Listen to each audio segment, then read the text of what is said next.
Hallelujah. Father, Lord, we bless you for another day in your presence. We give you all the glory, honor, adoration, because you are so faithful to us. Be that exalted in the name of Jesus.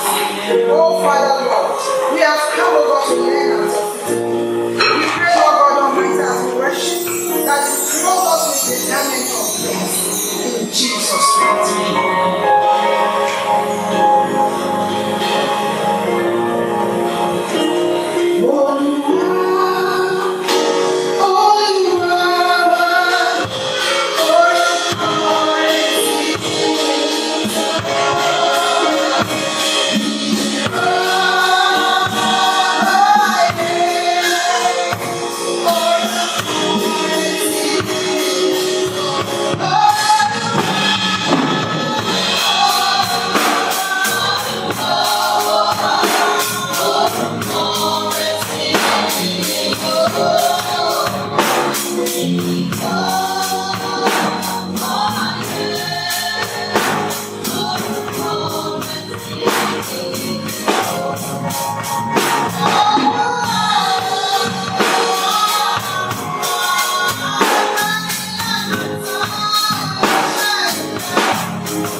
going to continue our Bible study for the month of May. We thank God for what the Lord has done for us, and we bless His name for what He will still do for us again and what He will continue to do. Our prayer once again is that we will never remain the same after the Bible study for the month of May, in the mighty name of Jesus. I'd like to welcome to today's Bible study our Father in God, to continue where He stopped, as we continue the study on how to hear from God.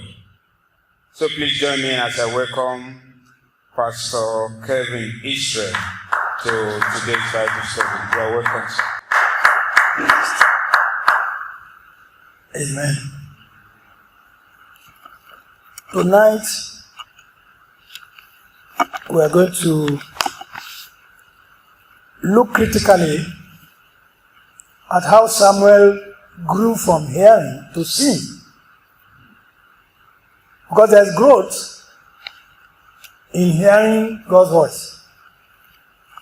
In one of these our studies, I told us that when you give birth to a child, within a few days, the child can link up with the voice of the mother. Today, many people feel that it's a difficult thing to hear God speaks, but God speaks. Like we are here now, there's a voice going on in the atmosphere. It takes a radio wave to be able to link up with their voice. When you turn up your radio, if you are not yet on that particular wavelength, you will not hear any voice. You will just be hearing, when you get to that wavelength where that number is, a voice will come out. You either speak English, or German, or French, you will hear a voice because you have fine-tuned it to the place where you are hearing the voice. Many people are not hearing the voice of God because they are not able to fine-tune their hands, their hearts. They don't know how to listen. And we have to learn to listen.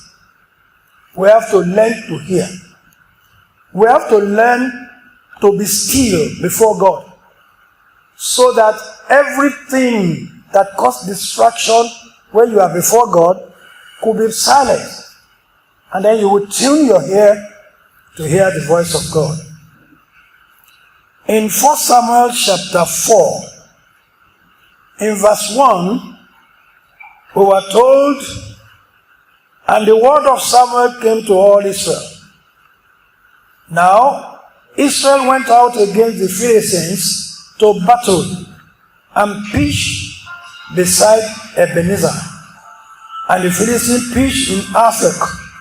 And the Philistines put themselves in array against Israel when they had joined battle.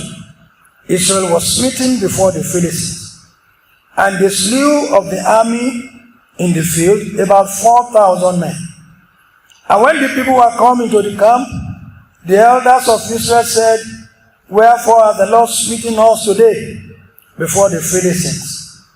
Let us fetch the ark of the covenant of the Lord out of Shiloh unto God, unto us, that when it cometh among us, it may save us out of the hand of our enemies." So the people sent to Shiloh, that they might bring from thence the ark of the covenant of the Lord of hosts, which dwelleth between the cherubim and the two sons of Eli, Hophni and Phinehas, were there with the ark of the covenant of God. And when the ark of the covenant of the Lord came into the camp, all Israel shouted with a great shout, so that the earth rang again.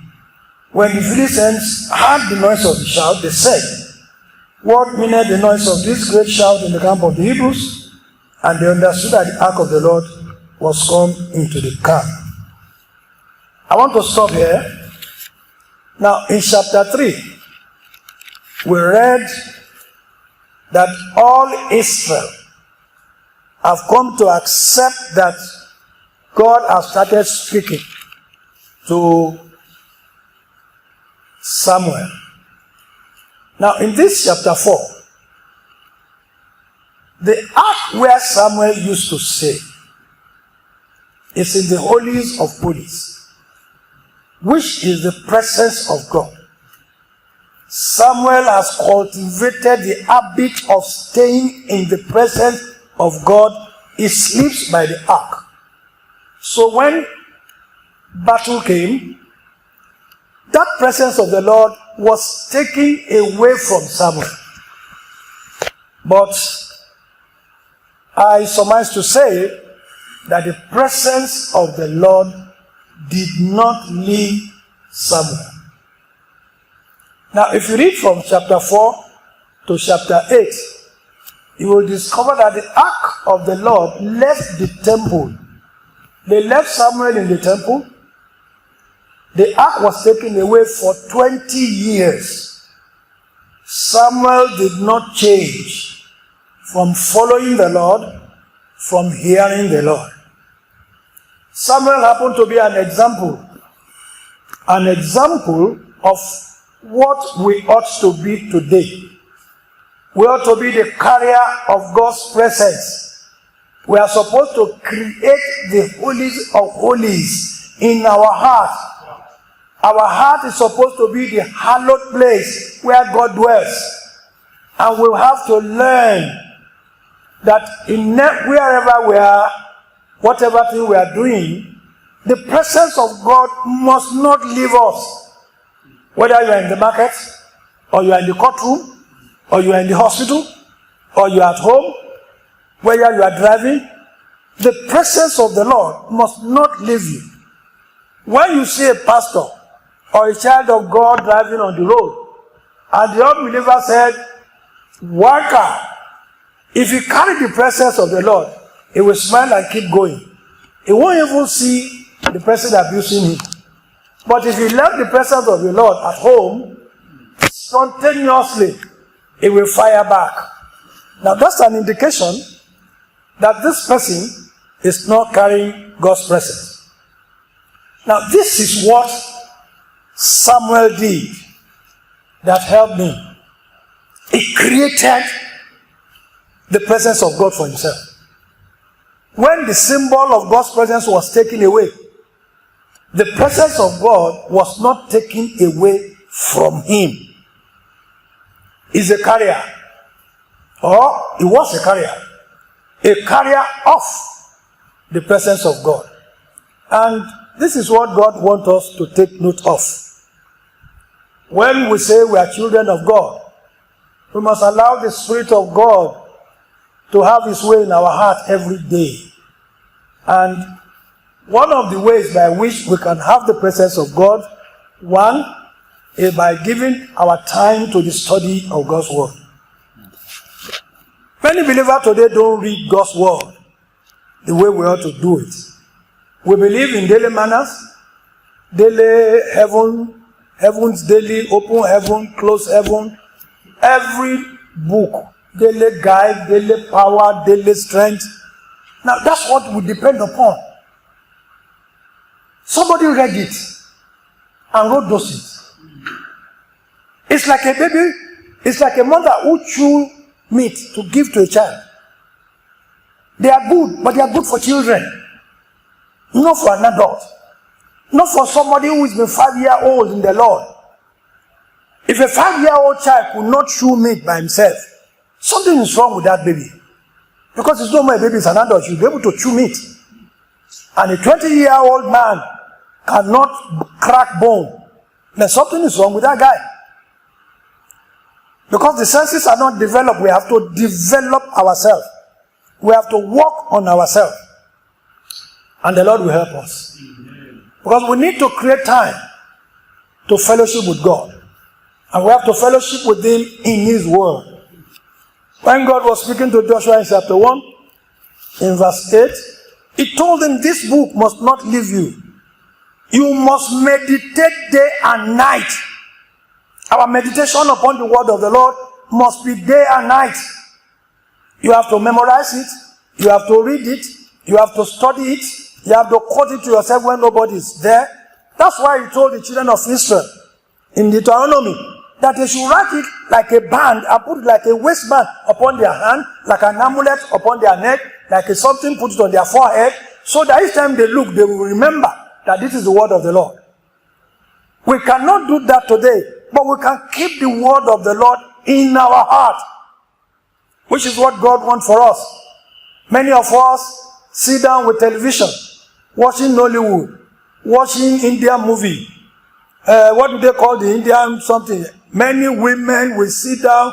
When you say, what are we going to do? They said, it is this Namindra that is something, Veresco. And that's what they watch. They sit down over and over and over. They keep on watching. May I let you know something? What you watch and what you read will make you. You keep on watching those things, eventually you will believe in them. Therefore, we need to cut ourselves off some of these irrelevant things. We need to spend time with the Word of God. If you spend 30 minutes to read your Bible, in a year you will finish the whole Bible. If you spend time to study the Bible, I assure you within 1 year, you have a Bible with concordance of your own that you can cross-check on. Some verses that you have read that are similar will just be coming to you. And you could take note of them on your Bible. God wants us to dwell in His Word. And that is exactly what Samuel was doing. It was before the presence of the Lord. Even when the ark was taken away, the presence of God was not taken away from Samuel. The same thing happened to Joseph. When Joseph was sold into slavery, the parents who taught him God's word were not there. Joseph still maintained his standard. I'm sure you have not forgotten when his boss wife came to seduce him. When the woman was putting pressure on him, he told the woman and said, I'm not going to do this evil against you, my master. Not against him alone, but against God of heaven. He's seen us. And the woman said, what is the meaning of that? I want to grab him. And he had to leave his coat for the woman and run away. Now, that is somebody who does not have a church. He has no Bible, no mentor, no leader, nobody. But the presence of God was in him. He carried it around. That's why they said, whatever thing Joseph laid his hand upon, he prospered in them because God was with him. He had the presence of God, the fear of God was in him. The same thing happened to the Hebrew children in the book of Daniel. They were sold into slavery. They were house boys and house girls in the king's palace. Nowhere to be in the temple. Nowhere, nobody to pray with them. Nobody to do the Bible study we are doing with them. Nobody. They were not even allowed. But yet, they held on. That presence of God was with them. When they were told that you have to eat this food, they told the man that he sent and said, Oga, this food we never shop for our life. And we are not going to shop. We are not going to shop. The man said, don't put me into trouble. He said, Oga, I won't put you into trouble. Let's do a test. If we take our own recipe for 7 days and we look back, we will take your own. And they were able to take their son because they knew what they have. They knew who they are. There are many young people today that cannot stand anywhere they see a girl who is calling them for free food. Their eye will be going up and down and be saying, make I do, make I no do, make I touch, make I no touch. Somebody who carry the presence of God, something inside of you will just tell you, fire, fire, fire. You will know what to do immediately. But today, our youth will have finished with the woman before they begin to say, oh God, I don't want to do it. Well, you know that my flesh is weak. My spirit is willing. I need your help. There's no excuse whatsoever you can give to God. These Hebrew children grew up in the presence of idolatry, immorality. They took their stand. Why? Because they have God inside of them. No Bible, you have Bible. Nobody to teach them, you have teachers. Nobody to pray with them. You have people who organize night vigil, and even while they said all of us should stay at home, we still have night vigil online. They don't have that. They were young people. They are supposed to be carried away by the wind of the world. But they carried God's presence around. And that made them to be able to take a stand, and God revealed himself to them. Joseph was interpreting dreams. Concrete, solid, difficult dreams. Bring it before Joseph. He will interpret it. The same thing with those 4 Hebrew children. They said, interpretation belongs to God. But just tell us, we will ask our God. He will tell us. Don't you like that? Somebody telling you that if you ask God for the interpretation, God will give him. Then it means he was in a good stead with that God. In the new. And that is exactly what God was doing for them. At a point, they were asked to bow before an idol. And they told them and said, we are not going to bow, not even beg. We won't do a little and say, okay. When you are persuading them, we are not saying you should totally beg. We are not saying you should kneel down. Just do your hair like they said no. If the God will believe him, though we are not seeing him, and you don't know him, if he will not save us, we are ready to go because we know him. That knowing of God, we need it back into our life. That whithersoever we find ourselves, we will be able to stand for him. That is what these people have that makes them to become intimate with God, and God can speak to them. Give them secrets. Reveal secret things to them. When Joseph was interpreting the dream to the king, after he's finished, he said, find a man who can do what I've told you. And the king said, where are we going to find him? We can't find anybody. The interpreter must be the person, because it's who knows the interpretation, he must know how to administer it. The same thing with those Daniel children. King after king were looking for them to interpret difficult things for them. And they were always having answers. I pray that God will raise up Daniels among us. Amen. Will raise up people like those 3 Hebrew children who went through the fire. Not even a smoke. The odor of a smoke was not even found, smell out of their clothes. Before then, they increased the intensity of their fire 7 times. They were looking at it with themselves, but they had no fear in their heart because they carried him. He was there. Many of our people today will say, don't worry yourself. Don't increase it. I don't surrender. But it's true. Why? Because they carry the presence of God. They know him and he knows them. They were friends. They relate like friend to friend. That when the people that were to put them inside the fire, carry them and threw them in the fire, the blaze of the fire that broke out killed the people who carried the people to die. Killed them. And the people who are to die were seen walking in the midst of the fire. And the fire could not harm them. Because they have him. And this is what we're talking about. Our relationship with God. Make God to become our friend. Amos chapter 3 verse 3 says, can 2 work together except they be agreed? Verse 7 says, God will not reveal anything, but to his servant, he will reveal the secret thing to those who are his friends. And his servant, secret thing. And that's what God has been doing to Samuel. In chapter 9, we were told that God spoke into the ear of Samuel. How I pray God will begin to speak to our ears. What God is to do the following day, God called Samuel and said, "Come, let me show you what will happen tomorrow." So when you get there, somebody is coming. The man's name is a son. When he comes, this is what is coming for us. Since this your people have said they need a king, is the one you are going to anoint for them as a king. That's the man. So when he comes, then this is what you are going to do with them. Samuel had before the man came.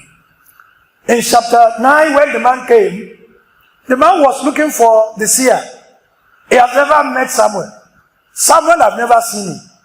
Even when he was standing before Samuel, he said, "Sir, we are looking for the seer." And Samuel said, "This is the seer." And immediately, the Spirit of God told Samuel and said, "This is the man I spoke to you about last night."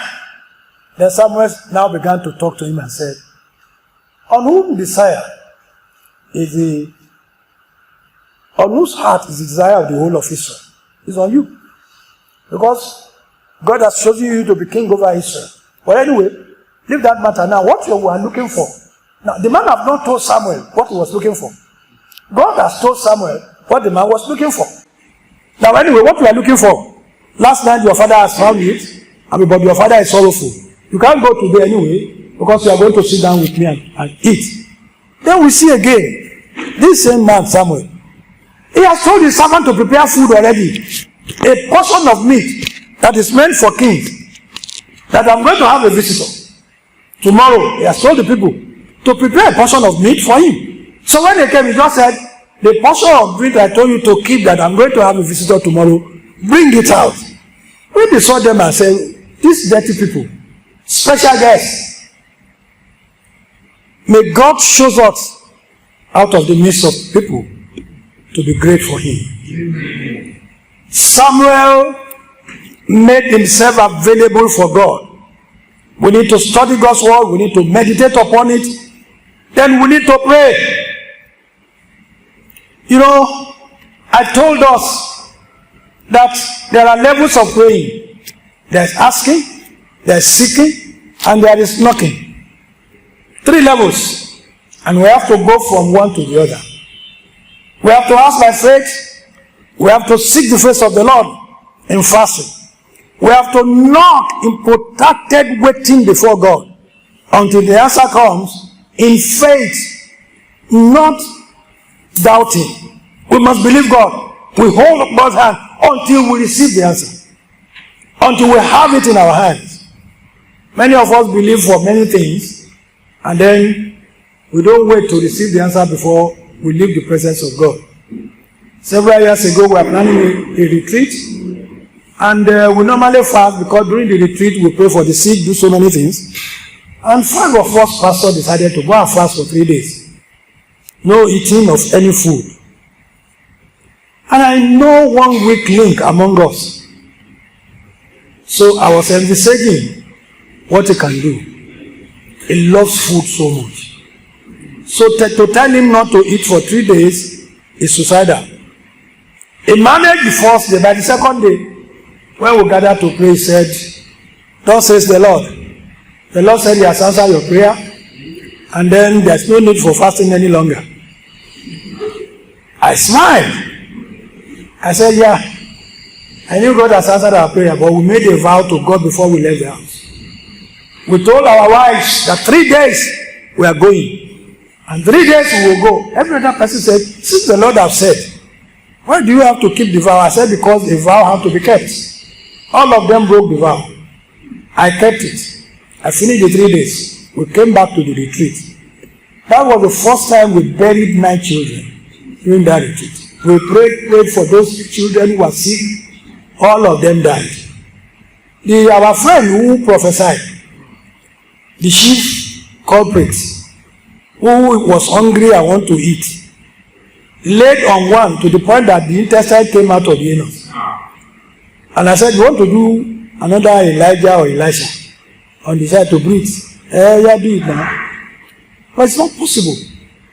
Because he broke the covenant. He broke the vow. Many of us were not able to go all lengths, and we need it. We need it to clear up all the dirtiness within our heart. The Lord will help us. I want to show us some hindrances to hearing from God and seeing God. We have seen what Samuel did. He has intimacy with God. He knew the word of God. He prayed. But today, many of us cannot hear God's word because we don't believe that God speaks to us again. And the Bible makes us to know in Hosea 4:6 that my people perish for lack of knowledge. Because we don't know. And then we are destroyed. We go from places, one prophetic mountain to the other. Several years ago, I had a lot of problems. And somebody told my wife and said, what's wrong with your husband who said he's a pastor? Yeah, I knew the problem.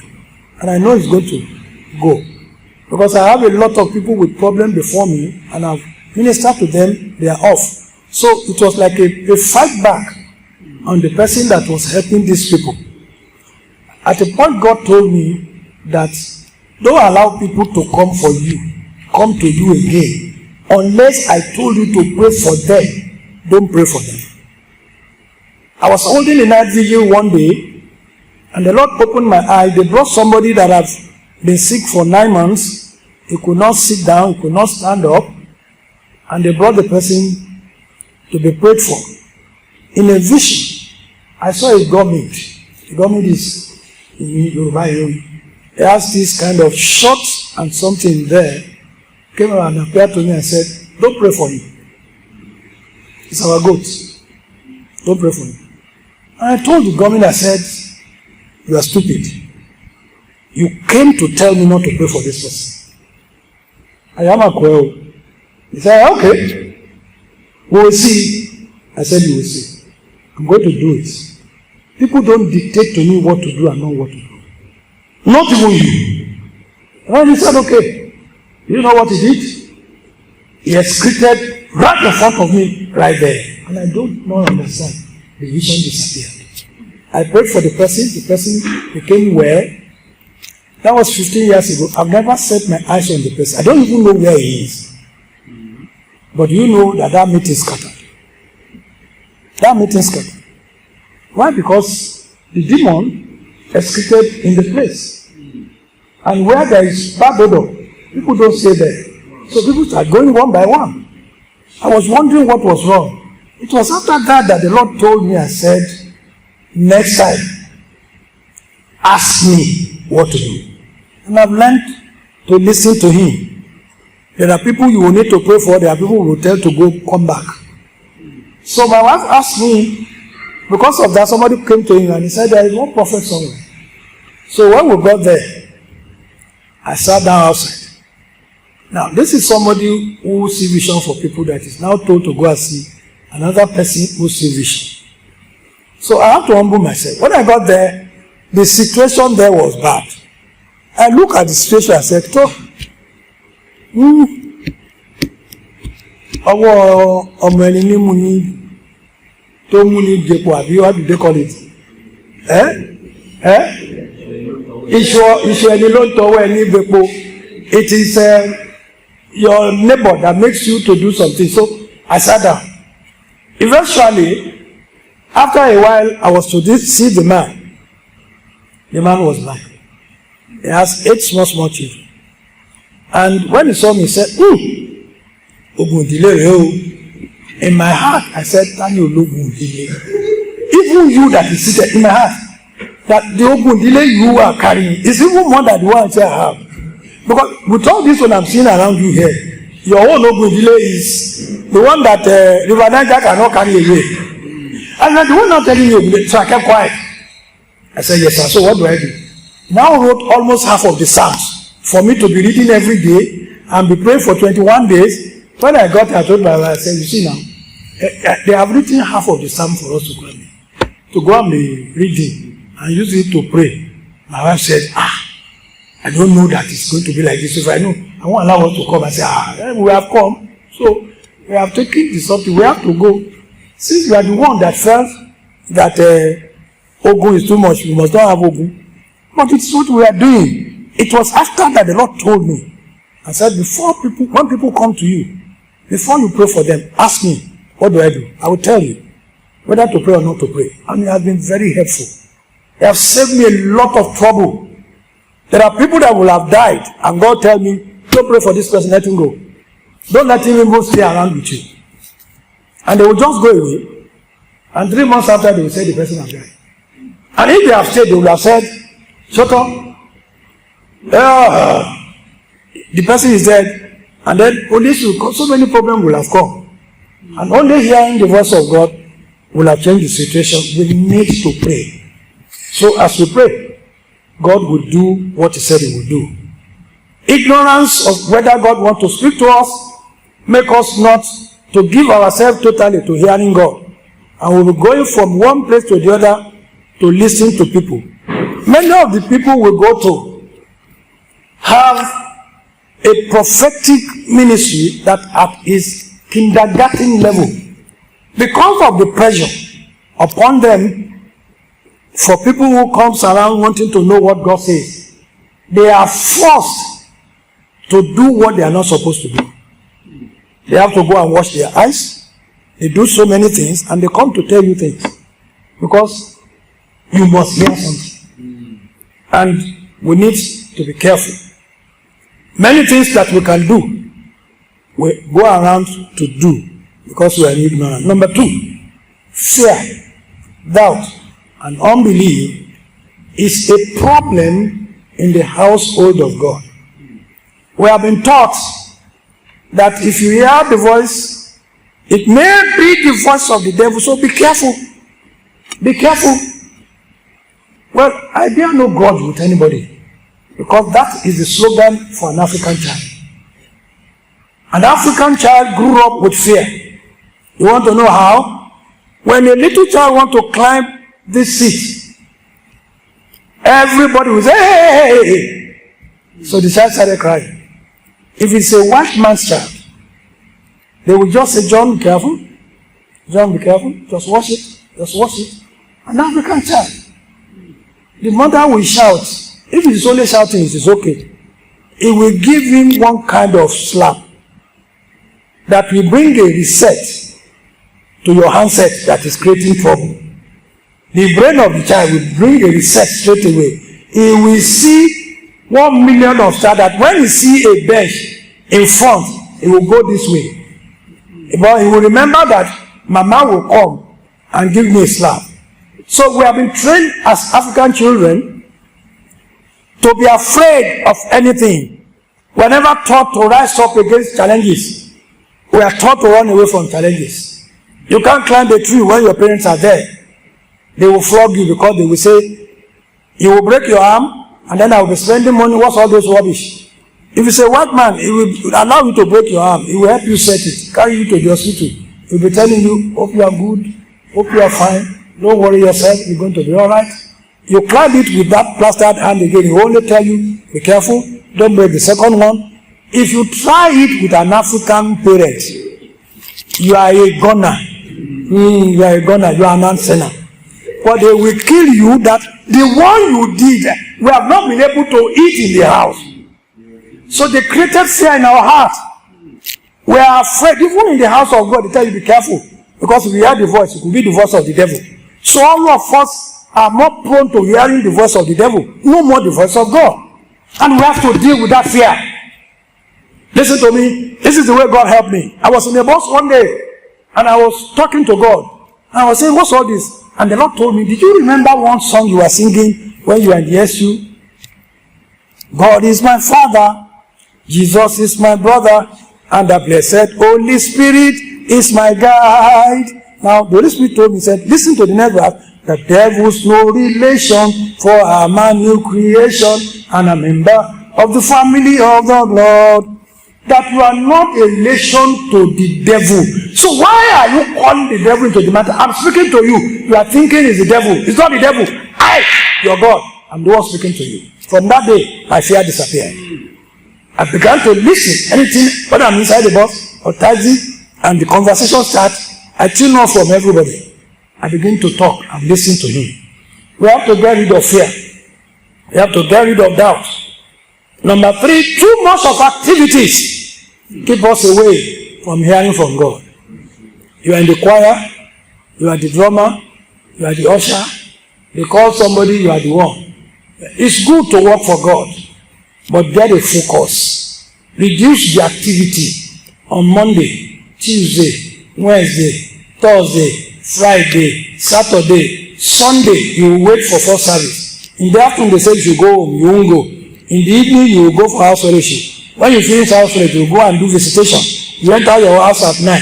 only to eat and sleep. When will God talk to you? You don't have time for him. You must create time for him. You have to reduce your workload. God don't need your work. God needs you. God don't need your activity. It is you. He wants a relationship between you and him. We go for evangelism. How many souls you have won and how many of them have remained in Christ? Meanwhile, if it is God who spoke to you about that person and you speak to the person without your follow-up will sin. Because God will give you a correct thing about the person.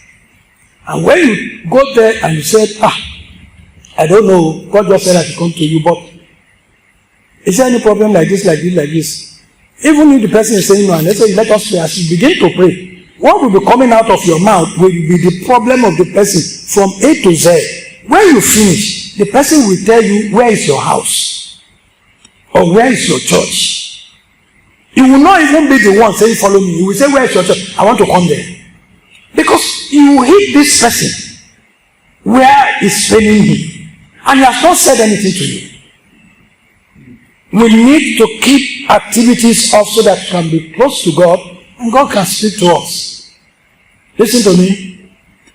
1 ounce of revelation is better than 1 trailer wagon load of activities. Just one revelation about somebody. And God gives you a rundown of the life of that person. That person will be looking for you. He will follow you. Even when you are running away, he will be calling you. He will be saying, I have not heard from you, I have not prayed for you, you have not spoken with me. And you can easily disciple such people. Now somebody that you went to, and you are saying, for God so long, he helped you to finish it. You quote another and you said, I know it. Is that not Romans 3:23? And all have sinned. Yes. Because he knew the Bible. But let the Holy Spirit lead you. The Holy Spirit cannot lead you when you are too full of activities. It is when you are with him alone that he can tell you, see that man, I'm sending you to him, go and talk to him. He will listen to you. No matter how hard the person is. You are living in places where majority of the people have a fence wall, you cannot reach them. At their gate is beware of dog. Beware of doggy. Beware of dog. You can't enter their house. But let us give you a vision of a problem in that family. And you knock at their door and say, yeah, who do you want to see? You say, I want to see your guy because God gave me a message for you. Is Dupe in the house? They look at you, where is he coming from?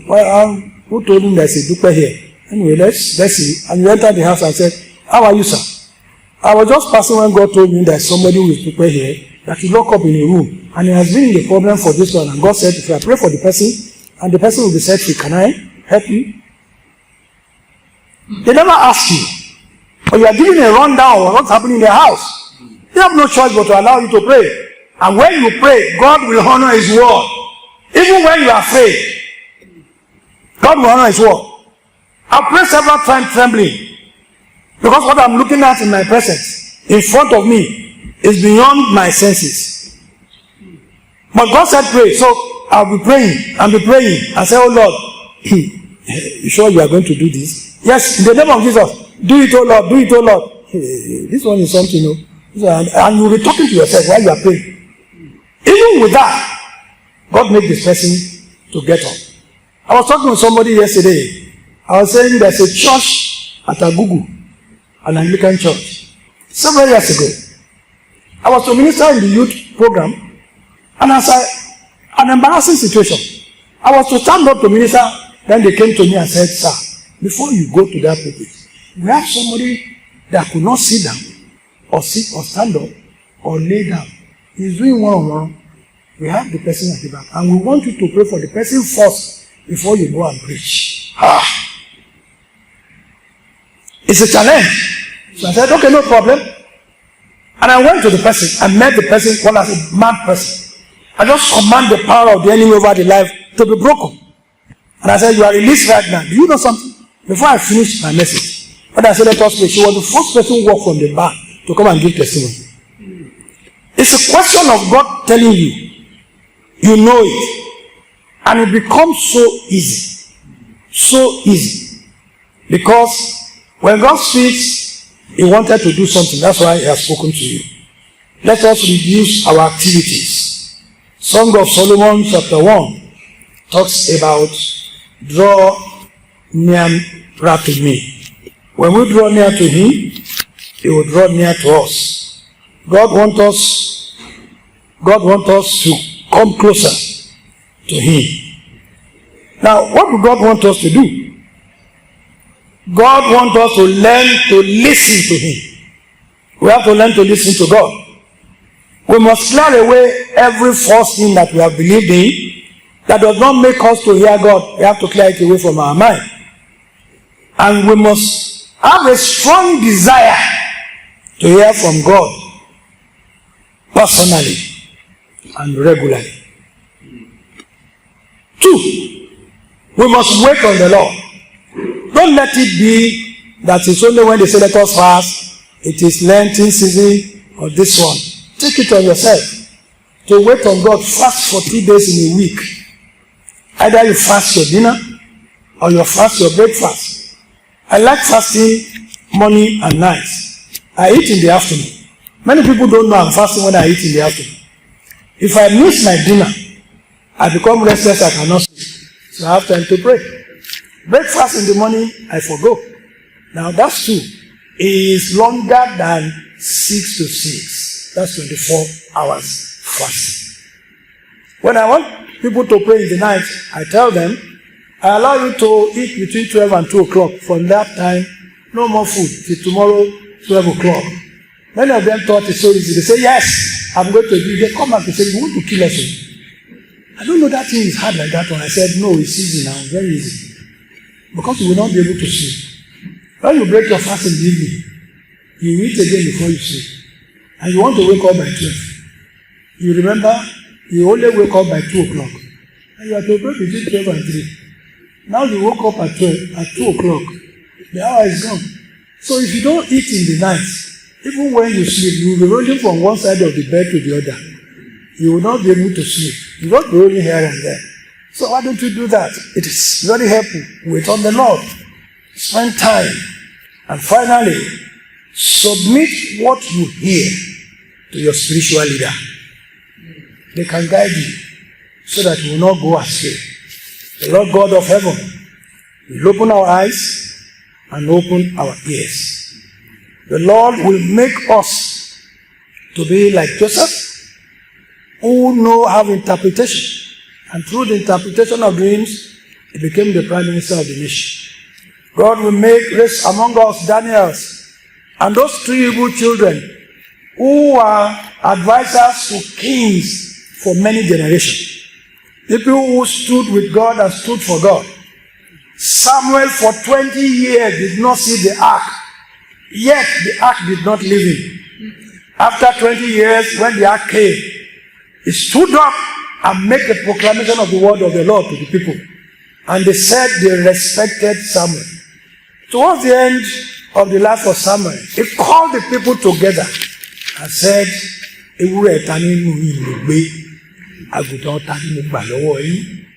have I ever collected anything in your hands forcefully or taken things for you by trickery? Or have I done anything wrong? If there is anyone who can convince me today, I will pay you back. All of them said, no, you never defrauded us. You never did anything wrong. You are a man of integrity. You are a man that we can vouchsafe for, that you love God, you serve God. I pray for you today that God will find you like that man.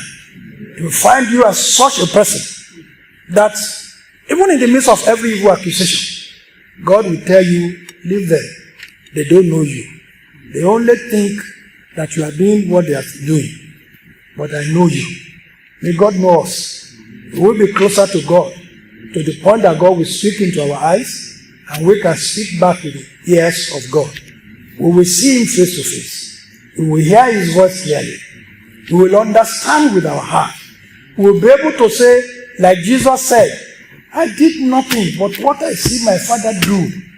Several times Jesus told the people and said, why are you thinking this way? And the people say, who told him what we are talking about? He knew what was in the heart of man. May the God of heaven remove every dross upon our heart. Melt every dross away and bring a new perception. Make our heart to become so sensitive that we know between evil and wrong, between evil and the right thing. We'll be able to discern where the devil is and what is the Spirit of God. Many things goes on in the air that we can't discern them. May the Lord help us and give us the grace to stay with Him and know more of what He has for us in the name of Jesus. Lord, I pray for your people again tonight. You are the one who opened the eyes of the blind. Jesus, let every blind eye be opened today. Amen. Spiritually, physically, let every blind eye be opened in the name of Jesus. Amen. I command every deaf spirit that causes your people not to hear, I command that deaf spirit to come out of them. Amen. I command your ears to be open. Amen. I command every dullness of spirit to get out of you. I release the fire of God upon your heart so that from today you receive a new sensitivity in the spirit. You will know, you will hear, you will see. You will not be directed again just anyhow. I ask, oh Lord, that our meditation in your word will be clearer, will be stronger, will be definite in the name of Jesus. As we read your word from this moment, let us see you inside that word. Let us understand what nobody understands. Let your spirit be our interpreter. Let your spirit be our teacher. Let your spirit explain the comma, the full stop, and the hyphen in those places. What you meant when you said this. Let your spirit interpret to us. Give us the spirit of interpretation. Make us, oh Lord. We thank you. We receive with thanksgiving. In Jesus' name. Amen.